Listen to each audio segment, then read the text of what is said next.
સુરત મહાનગરપાલિકાના ડ્રેનેજ વિભાગ દ્વારા વરાછા ઝોનમાં સમાવિષ્ટ નવાગામ પમ્પિંગ સ્ટેશનથી વસંત ભીખાની વાડી સુધીના વિસ્તારમાં રાઇઝિંગ મેન નાખવાની કામગીરીનો પ્રારંભ કરાતા આ વિસ્તાર વાહન ચાલકો અને રાહદારીઓ માટે પ્રતિબંધ કરાયો છે।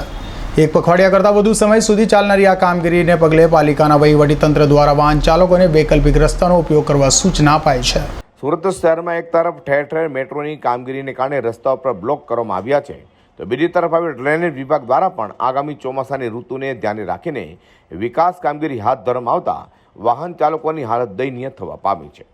સુરત શહેરના વરાછા ઝોન વિસ્તારમાં આવેલા નવાગામ પમ્પિંગ સ્ટેશનથી વસંત ભીખાની વાડી સુધીમાં મેન લાઇનની કામગીરી શરૂ કરવામાં આવી છે। આ સિવાય આ વિસ્તારમાં અન્ય સર્વિસ લાઇનોની પણ શિફ્ટ કરવાની કામગીરી પગલે આખો રસ્તો 16 દિવસ સુધી વાહન વ્યવહાર માટે બંધ રાખવાનો નિર્ણય કરવામાં આવ્યો છે। સુરત મનપા દ્વારા વિસ્તારમાંથી પસાર થતા વાહન ચાલકોને LIC સર્કલથી લંબી હનુમાન તરફ જતા રસ્તાને બદલે પ્રાઇમ સ્ટોરથી નંદેશ્વરી સોસાયટી લઈ વરાછા ઝોન ઓફિસ રોડની ઉપયોગ કરવા માટે અપીલ કરવામાં આવી છે।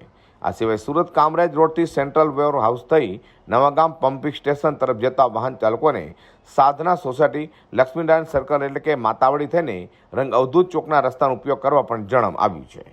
અઝર કુર્સી સાથે પ્રકાશવાળા।